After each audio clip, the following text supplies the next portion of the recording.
Welcome to the Future of Internal Communication podcast. I'm Jen Sertl, CEO of the Institute of Internal Communication. Our organisations continue to face an onslaught of challenges, and the way we work requires dramatic transformation and response. Internal communication is a crucial function that helps organisations achieve lasting change. It's also the glue that holds organisations together in hybrid and distributed working environments. This podcast explores opportunity for internal communicators in the future of work. The world is changing, and so must we. We hope you really enjoy listening.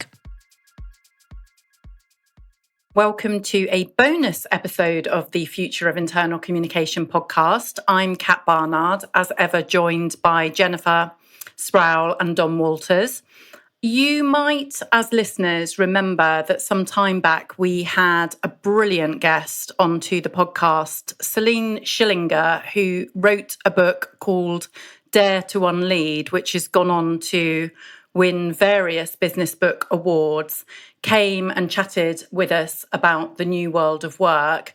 And as she launched that book, she also undertook to interview an elite range of thinkers who had shaped her beliefs about the world of work. And I listened with avid interest to the entire set of podcasts that she produced. And one guest in particular had stood out for me, and I was eager to learn more. So I started covertly, digitally tracking, I think, in the first instance, our guest today, Jennifer Sertl. Jennifer is a US-based strategy consultant and an internationally recognized influencer in social media. And she works at the forefront of leadership development and is dedicated to strengthening strategic skills and helping leaders become more resilient, responsive, and reflective in the face of our fast transforming work environments. A decade or so ago, she co-authored a book which has really piqued my interest called Strategy, Leadership, and the Soul. And what really struck me about the book as I was reading it was that it was one of the closest things that I've come across that really pulled out the requirement for authentic, embodied leadership and leadership communication for the future of work. So on that basis, I wanted to invite her to come and chat with us today. I know that many of you who are listening have got the remit of leadership communication under your scope of work as internal communicators. So hopefully what we're going to talk about today is going to resonate and give you lots and lots of food for thought. So without further ado, I would like to welcome Jennifer onto the podcast. Thank you very much for being so gracious and giving us your time today, Jennifer. It's a pleasure to be here. And it's also a pleasure to have been referenced from Celine's wonderful work. We actually both met because we were curated by a gentleman named Peter Van, who was doing Swift and InnoTribe, which is an internal innovation strategy for Swift Bank. And so the idea of being collected in this network and that this network expands is really fantastic and lovely. So thank you. And I think there's something lovely and poignant about that as well, because one of the things that we talk about a lot at the IOIC is the criticality of community and human social networks. And so the fact that in this instance, the human social network has actually brought us together just goes to show how powerful it is to nurture and curate these deeply personal networks, professional networks. So I'm not going to really be able to do justice to your book, Jennifer. So what I would love to kick off with is if you could tell us a little bit about it and tell us what you were noticing that inspired you to write Strategy, Leadership, and the Soul. So when we first met, I think our conversation was really about communication as a competitive advantage. And I really want to go back to that. My journey was a typical HR journey, and I had been with a couple of companies with over 1,000 employees, and I was, doing the HR thing. And in the process, I realized that I wasn't able to do the work I authentically wanted to do. And in 2000, after the Y2K thing or whatever, I had the benefit of having a gentleman named David White who is a well-known corporate poet, come to Rochester, and I was gifted a ticket. And the statement he said was that really kind of rocked my world like a thunderbolt was, many people think that you have a conversation to get work done, but the conversation is the work. And in that, I really have been looking at how does language and, conversation, how does it shift perspective? How does it shift how it is that we communicate, and how it shifts the idea of even branding and leadership? And in the process, I ended up coming up with like a leadership model that was based on the lighthouse, where if you're really clear on who you are and what you care about, the way in which you act in the world will allow you, like a beacon, to have people kind of find you. So the beacon of me ended up attracting Kobe Huberman, who was my co-author, and we didn't set out to write a book. We set out, this is how long ago it was that we were on Skype, not Zoom. And we were just having conversations. And what we didn't want is to be cumbered by taking notes while we were in flow. And over the course of 6 months, we said, well, why don't we transcribe our conversations and see what we have? And literally the book wrote itself. Everything we talked about ended up in a bucket: strategy, leadership, and then the soul. And the hard part about the time that we released it is that we didn't yet have the words decentralized and distributed, right? We learned that. It's interesting how technology teaches us language that allows us to better understand how we connect. It's a little bit of a paradox, but had I had the opportunity to understand that, I think that the book would have been called Distributed and Decentralized Leadership, Strategy, Leadership, and the Soul.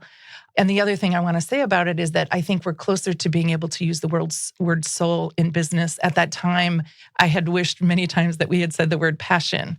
But the truth of the matter is that every cohesive group of people have an affinity. And the more they can actually care for and codify that affinity, the more they can actually grow authentically and actually get customers that are based on the way you serve actually helps their competitive advantage. I mean, we could go way deep on that, but is that a good framework for today? Yeah, definitely. And I think what's really interesting about it is that, so forgive me, it was 2013 that the book was published first, was it? It was actually, 2010 it was first published. 2010. Yes. So 14 years ago, and I don't think any of us would have anticipated the twists and turns that the world has taken since then. But I think that now, the word soul does resonate more deeply because, unfortunately, the world seems in many corners to be pretty soulless. And so I think there is a vibe that people are looking for a deeper level of connection from not only the people that they socialize with, sort of, in their professional communities. So obviously you have your family, and then you have your close social network.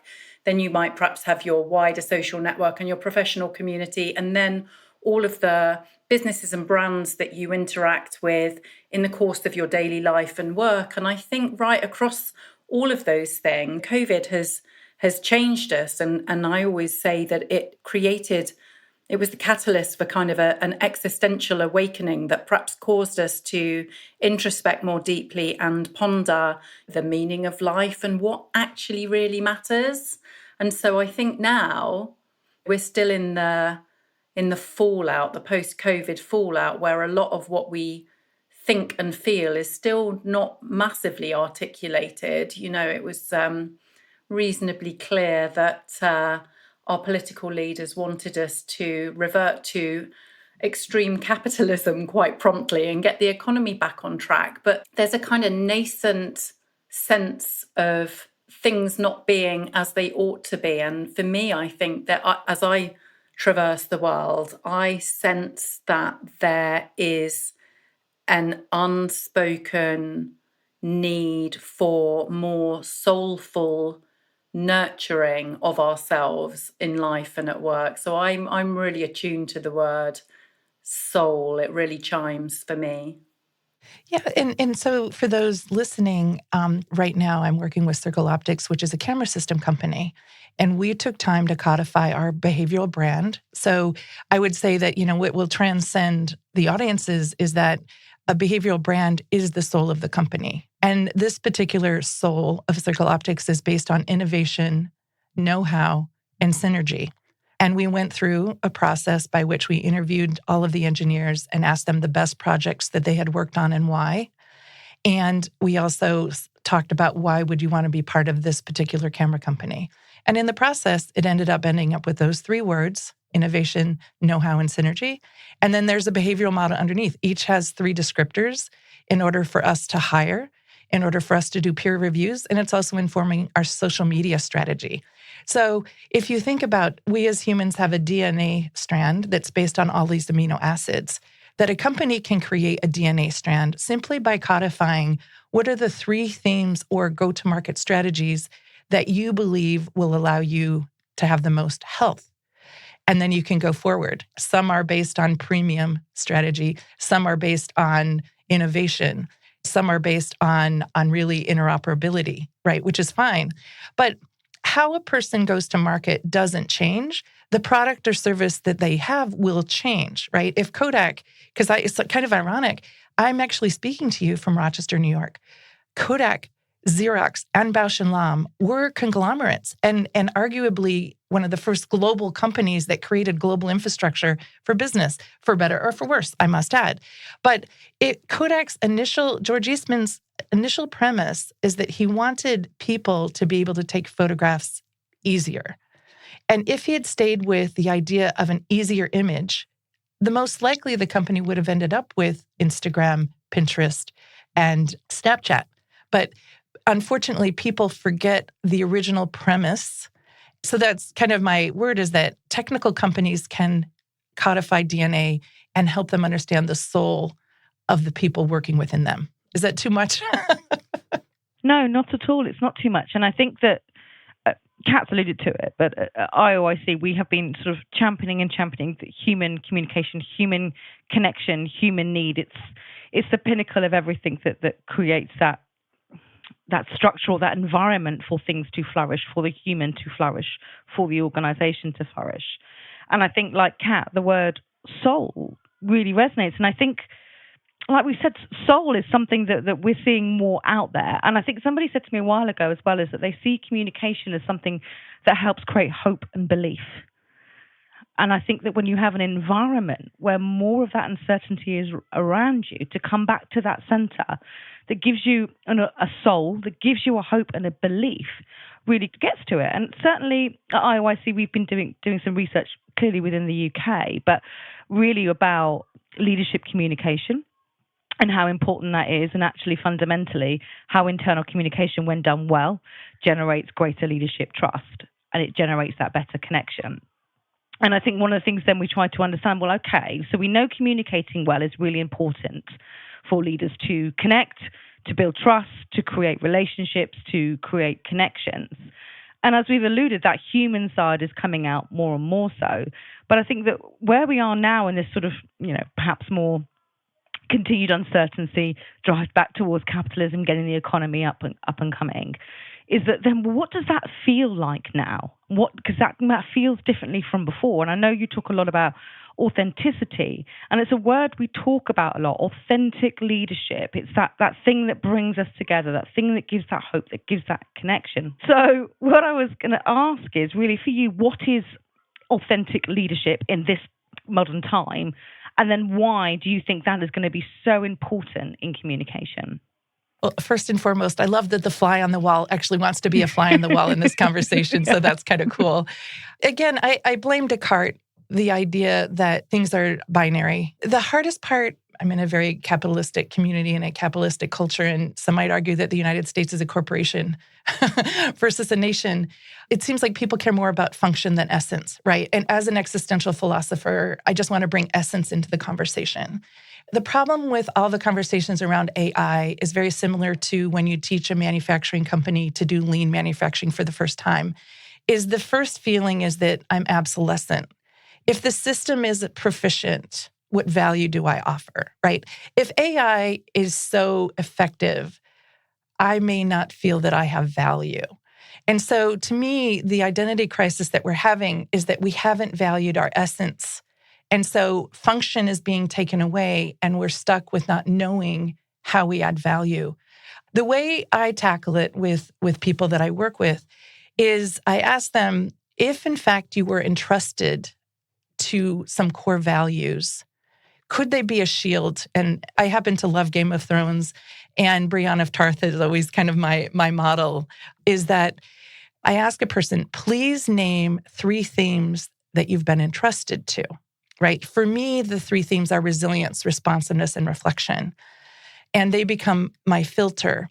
And then when I ask that question, many people look at me and like a deer in the headlights. I don't know what you mean. I'm not an existential philosopher. Make this concrete for me. And I say, okay, fine, I can. The number 18 is a divine number. How do I know that? Because there's 18 holes in a golf course, 18 shots in a whiskey bottle. And in many traditions, it actually means life. And then the moon, I just look at all these cycles. It happens in 18 months. So I use the number elite 18. I have a person tell me, who are 18 people that you would like to meet or have met, or even if they're dead, you have read their books and you say, wouldn't it be cool to have a cocktail party with them?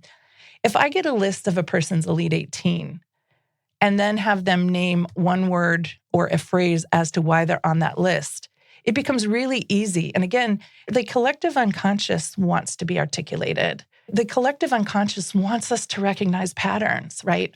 So the way in which I've honored that quest for collective unconscious is ask a person, please give me your lead 18, and let's look at the pattern, and it will tell you what you care about. Because we only revere people that have a quality in us that either is expressed or could be expressed that we care about, even if it's envy, even if it's rage.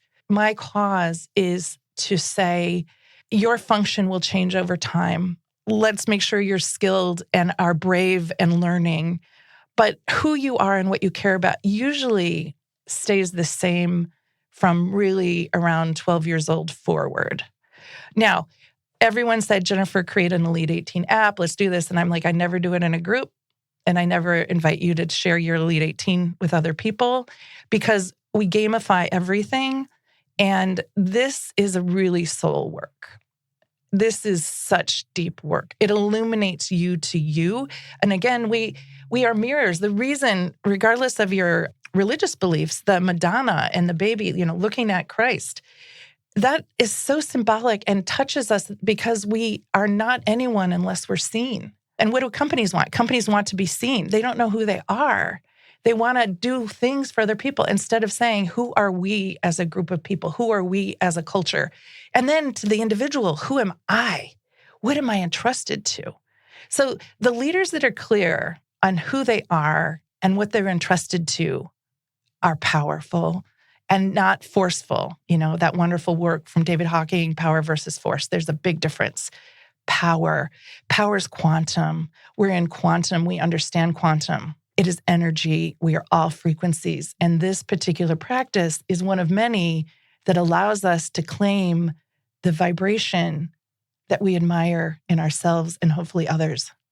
Oh, Jennifer, I love that. I'm hearing so much more conversation or things that I'm talking about where the dialogue has always been about the organization, but there's much been a shift about recognizing who we are. And I like that you to you and where that connection. I think we're working on that harder to make those decisions and the direction that we're going in. And I think that just to go back to your first point as well about AI and what that means. And what we're finding as well is that if you don't have trust or that doesn't exist or there isn't that connection, AI is not going to help create that soul, that connection, that passion. And that's something that binds us. And we need to feel belief in where we're going. And I love the idea of that. And I'm trying to think now of who my elite 18 are. I'm not going to say it because those are the rules.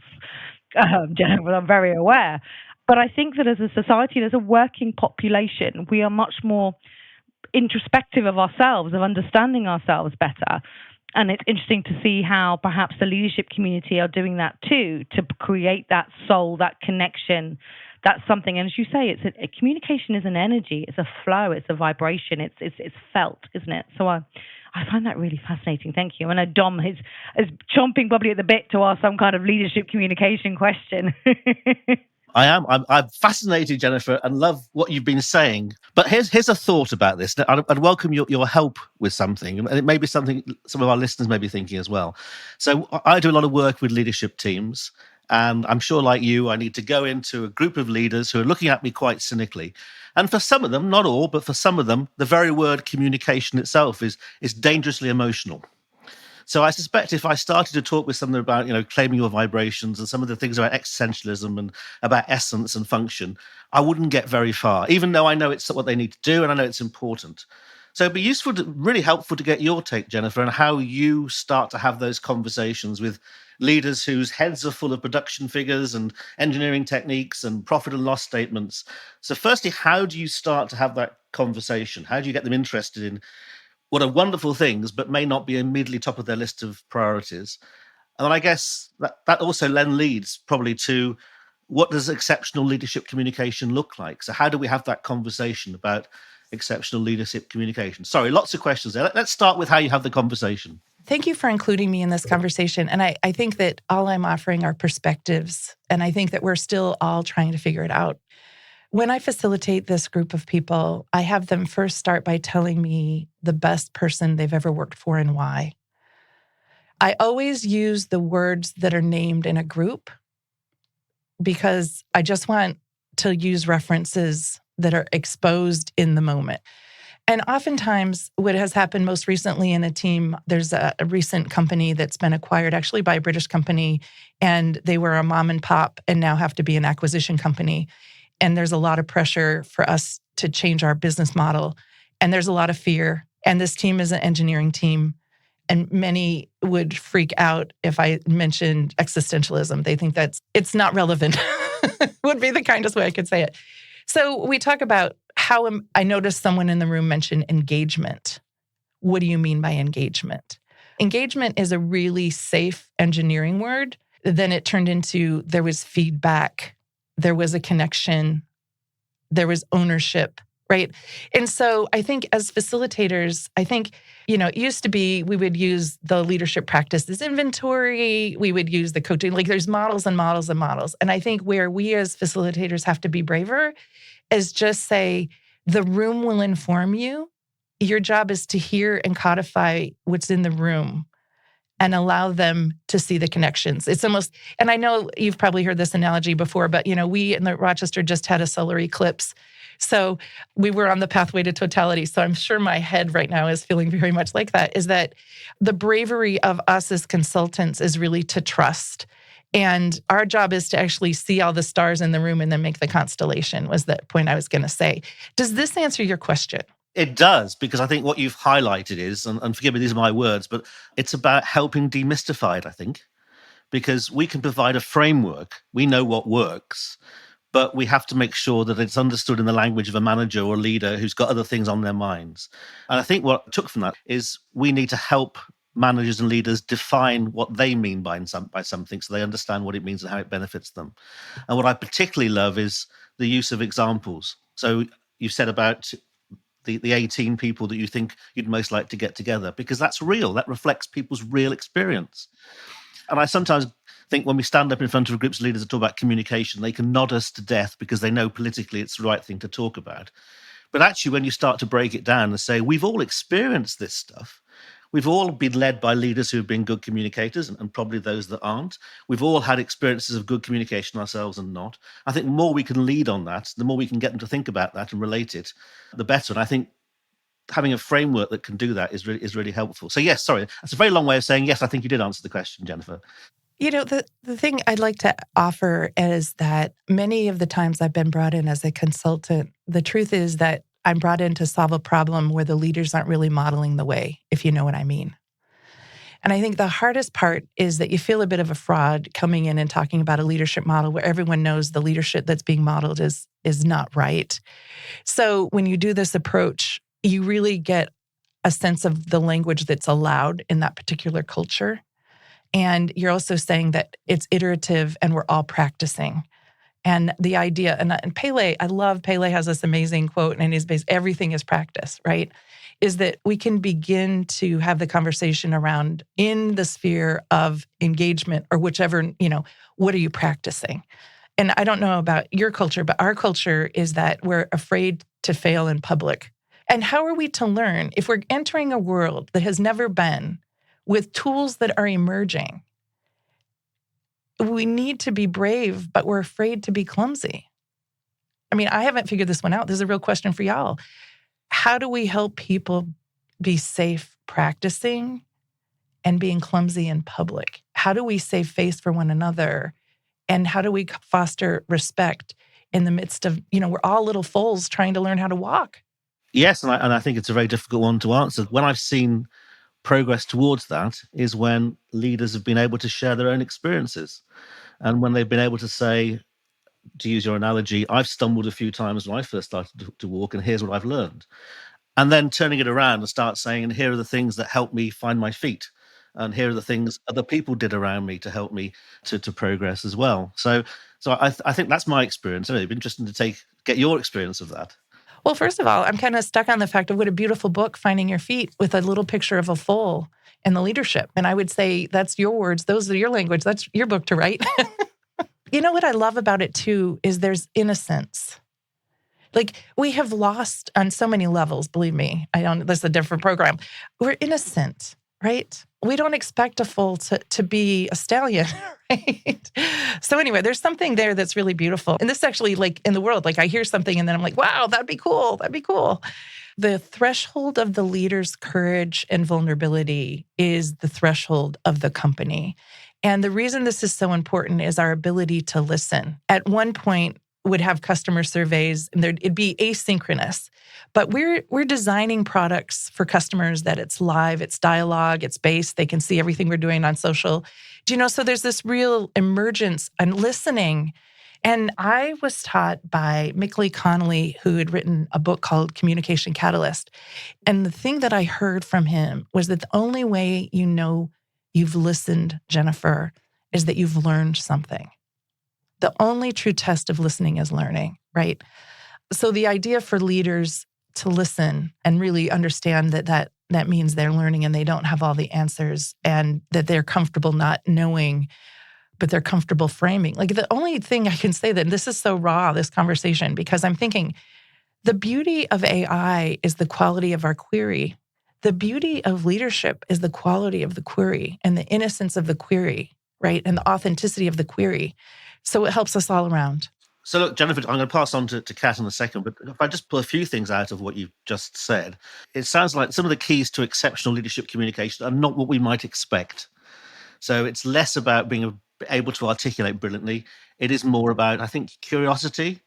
You said about sharing your own experiences, creating an environment in which other people can do that, which means having a conversation. It goes back to what we've said earlier, I think. The core of good leadership communication is conversation. It's building that community and asking questions and being curious. I think that's fantastic. Yeah, and also I want to tie what you just said into what Jen had said is the idea of trust, right? We have forgotten to ask people to trust themselves. I trust myself, therefore, I can ask these questions, right? So I just want to make sure that's included. I'm not sure where to begin. Gosh, that's got me thinking and lots of little fireworks going off. One of the things that I think is really interesting is that we have just come through a 20 or 30 year cycle where most people's professional education has skewed towards an MBA type of qualification. And maybe the renegade, maybe the rebel in me, I just think, gosh, that's another form of institutionalization.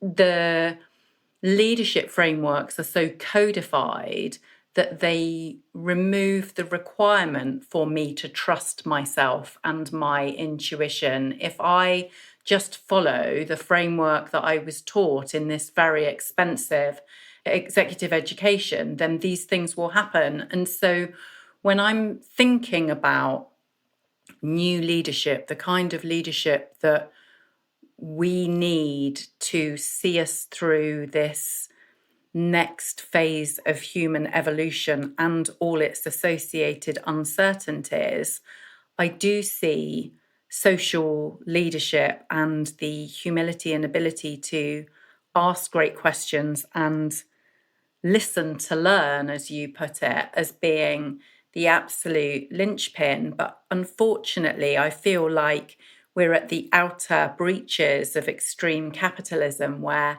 the education system has fed this notion that if only you get this executive qualification, then you will be jettisoned, catapulted into the higher echelons of leadership where all your dreams will come true. So there's this kind of juxtaposition for me between leadership, authenticity, and humility, and the power, maybe the force and the status and the control and the expectation. I paid my dues, I did this qualification, and now I am here. And it's my job to have the answers. And if I don't have the answers, that somehow undermines my credibility to be here. I'm really intrigued by the reality that too few boards, too few executive teams are opening up the challenges of the day to the floor to get that, to garner that collective intelligence. And what are the psychological inhibitors? I can't say. I mean, it's just an observation that I have. I wonder whether executive education has stymied our belief in gut hunch. Like, we just live in such a data-driven world that it's almost like we're discouraged from ever thinking that your gut hunch or your heartfelt belief is a viable reason for making a step forward.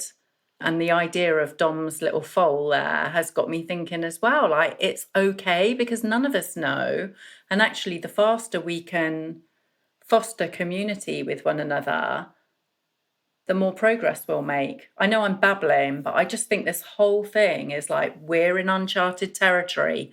Where has it come from that leaders think that they can control the uncontrollable? I do agree that the Fortune 5,000, Fortune 10,000, and the current MBA model, it will not sustain the 4 generations in the workplace today. My son is 17, and he has learned everything he wants to learn. There's so many free programs on education that it's a pull versus push environment. There's also so many startups and so many, unfortunately, they say it's a small business, 500 employees or fewer. All the jobs that are being created are created for companies that have 30 to 60 employees. So I think the world of work is really going through that. There are, for those of you that need a hierarchy, there's a place for you and it will always be there. For those of you that want a more distributed and decentralized strategy, you can be on Fast Company's list of best places to work. We have access to so much education. We have access to so much community. You do not need an MBA to be successful in business. You need a computer, a connection, and probably LinkedIn is probably more valuable than your MBA. So I have a belief that it won't go away. And for those of you that are afraid it will go away, it won't go away, don't worry. But we have so many more opportunities to find the environment that will allow us to thrive. And it's on us. The reciprocal relationship is that I have clarity on who I am and the gift that I bring an environment. And then the environment's got to provide for me a place to give that gift or distribute it. Whatever it is that you need. It is not a paternal work environment that we have anymore. It's really a reciprocal value environment. And some people do need a hierarchy and perform really well in a hierarchy. So it's okay.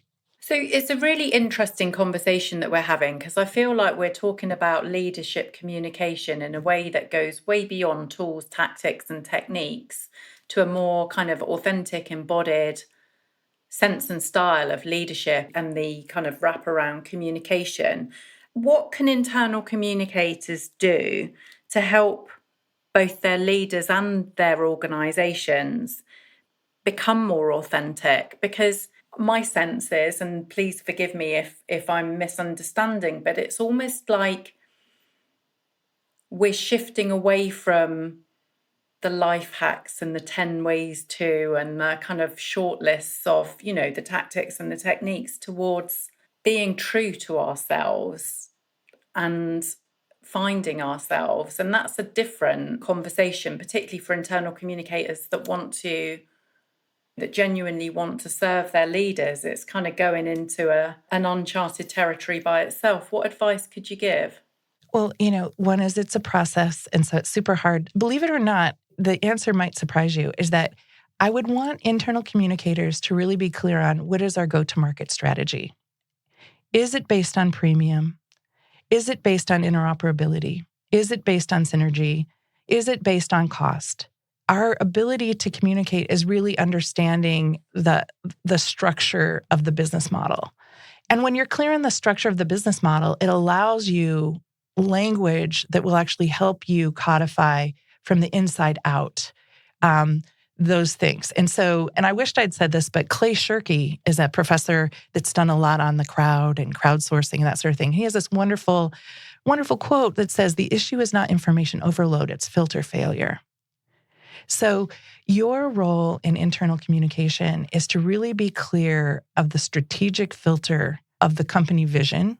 And then you can reverse engineer, how does each employee participate in that? And what are our 5 prime customers?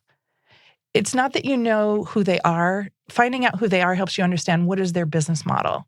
So that if you can understand the business model of your company as well as the 5 prime customers' business model, that will allow you the language to codify what's valued in this particular ecosystem.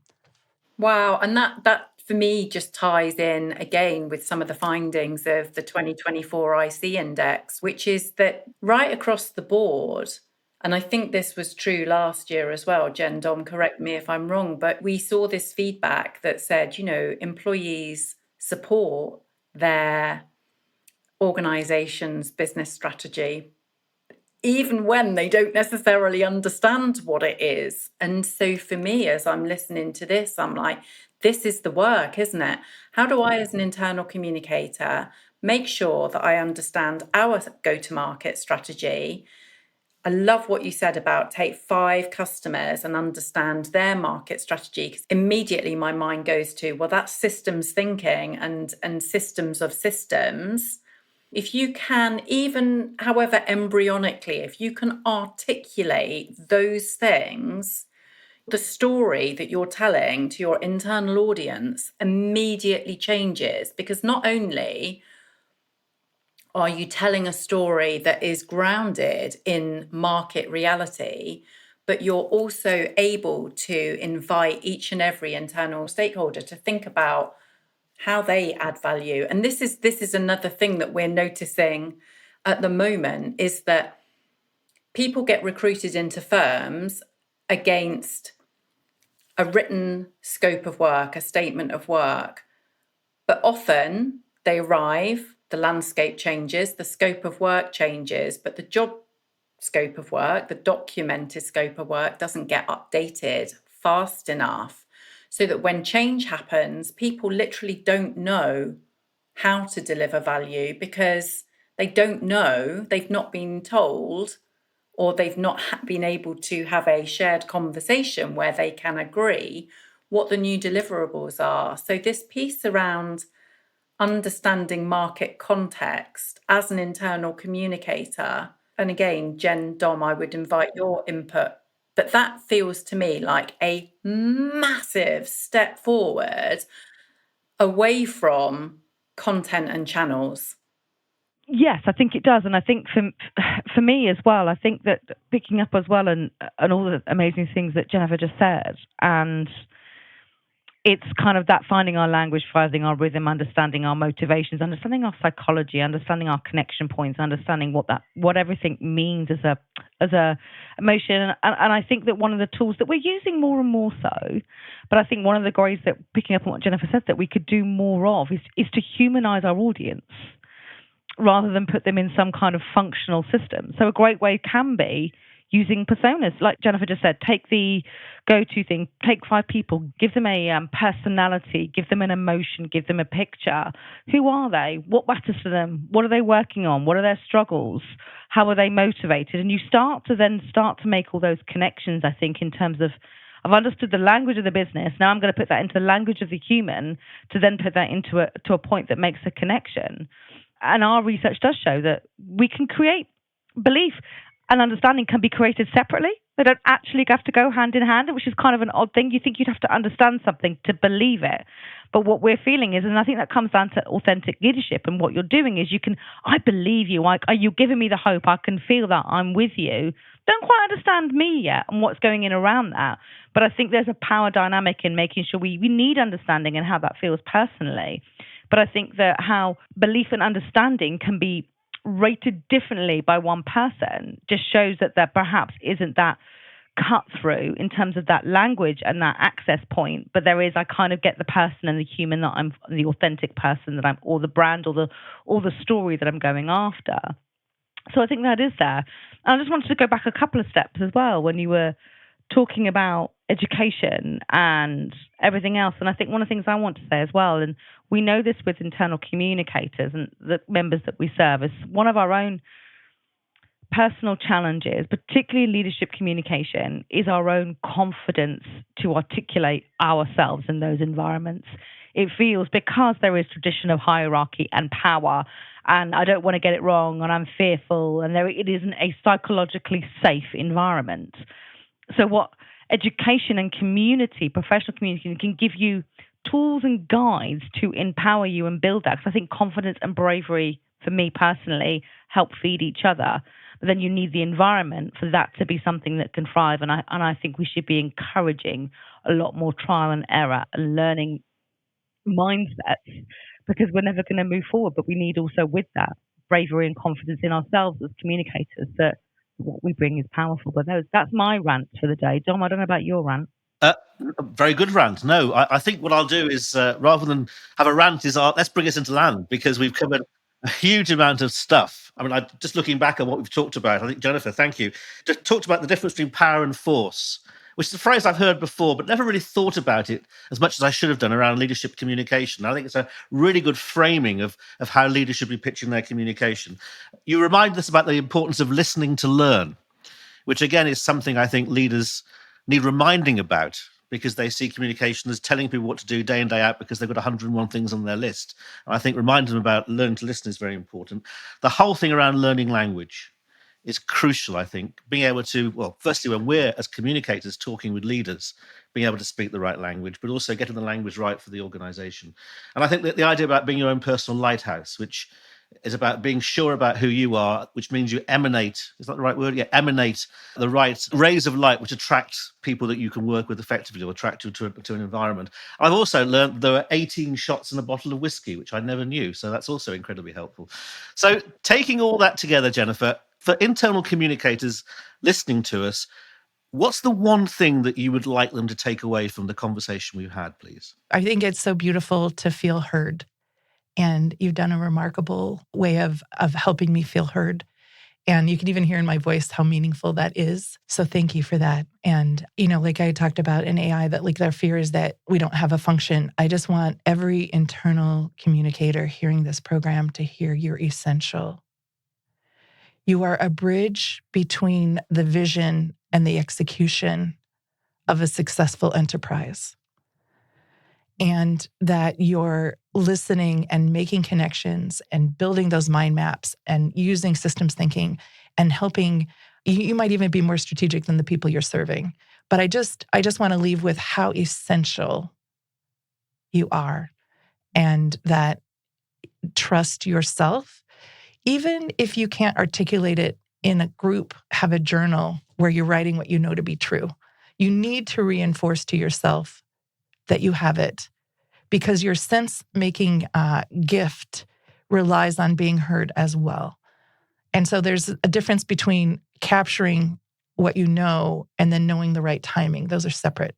I just want you to know how essential you are, and how you know more than you give yourself credit, and you need a place to capture that knowing, and just never forget those things.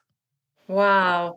And I think, obviously, I know there will be listeners who weren't able to join us at the 2024 IOIC Festival, but what you've just so serendipitously articulated, Jennifer, is a strand that came out in all of the keynotes that we listened to, which is that we have to know ourselves. We have to know what we stand for, the values that are most cherished to us personally, and what we believe we are here to do on this planet for this fleeting time, what we're here to do, what our purpose is, but also, so at a cellular level, why am I here? Kind of feeding those, perhaps those COVID existential conversations, but also what is the role of internal communication? And I love the fact that you have just shared with listeners that internal communication is a bridge between the vision and the execution of the organizational strategy. I mean, this is a leap forward that we've talked about extensively within the podcast and within the meetings that we have at IOIC HQ. And I've long thought communication is the glue. It's the glue. And what a lovely, lovely, lovely ending. And I'm so glad that you came and joined us. Thank you so, so much. It's been a lovely morning. Thank you so much.